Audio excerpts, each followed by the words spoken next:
লাখো শহীদের রক্তে অর্জিত আমাদের স্বাধীনতাকে আর কোনো অপশক্তি যাতে হরণ করতে না পারে, এর জন্য অবশ্যই আমাদেরকে দেশপ্রেমে উজ্জীবিত হতে হবে।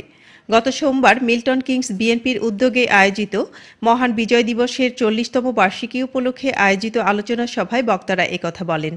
বিস্তারিত থাকছে আমাদের মিডল্যান্ডস প্রতিনিধি সৈয়দ নাসিরের রিপোর্ট।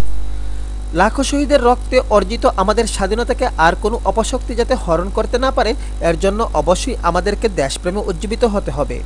আর আমাদের আগামী প্রজন্মকে দেশের ইতিহাস ঐতিহ্য জানার ব্যাপারে আগ্রহী করে তুলতে হবে। গত 26শে ডিসেম্বর মিল্টন কিংস বিএনপির উদ্যোগে স্থানীয় এক হলে বাংলাদেশের মহান বিজয় দিবসের 40তম বার্ষিকী উপলক্ষে এক আলোচনা সভা ও সাংস্কৃতিক অনুষ্ঠানে বক্তারা এক কথাগুলো বলেন। শাখা সভাপতি মোস্তাবউদ্দিনের সভাপতিত্বে স্বপ্না ফরহাদ ও কামাল মিয়ার যৌথ পরিচালনায় এতে প্রধান অতিথি হিসেবে উপস্থিত ছিলেন মিল্টন কিংসের সিটি মেয়র এলেন রিচার্ড। বিশেষ অতিথি হিসেবে বীর মুক্তিযোদ্ধা আব্দুল হামিদ তার যুদ্ধের অভিজ্ঞতা বর্ণনা করেন। বিপুল সংখ্যক স্থানীয় বাংলাদেশিদের সপরিবারে উপস্থিতি ও নতুন প্রজন্মের বিভিন্ন পারফরমেন্স ছিল অনুষ্ঠানের অন্যতম আকর্ষণ। এদেশে বেড়ে ওঠা বাংলাদেশি তরুণী শেহরিন ও সারিকার দেশীয় নৃত্য সবাইকে মুগ্ধ করে।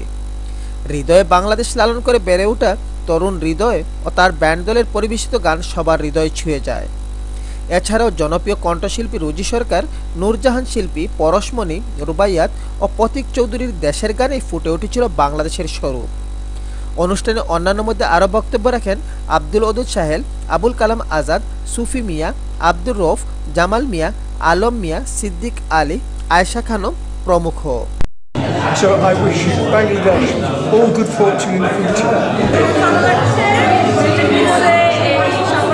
বিজয় দিবসের এই প্রোগ্রামটা আয়োজন করেছে এবং আমরা দেশ থেকে বিজয় দিবস পালন করছি, নাচ গানের মধ্যে দিয়ে আনন্দ করতে পারছি, এটাই অনেক বড় একটা সৌভাগ্য। আমি আশা করব আরও বেশি বেশি এরকম প্রোগ্রাম হোক।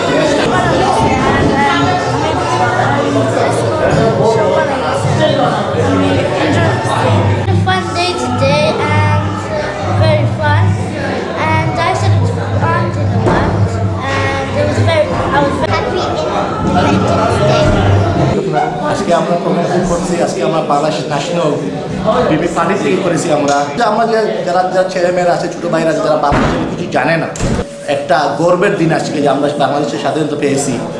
We were celebrating the independence of Bangladesh, which happened on the 16th of December 1971. And today, together with our community members, the Milton Keynes community and the mayor, we have celebrated this glorious day. Milton Kings থেকে Syed Nasir, channel I.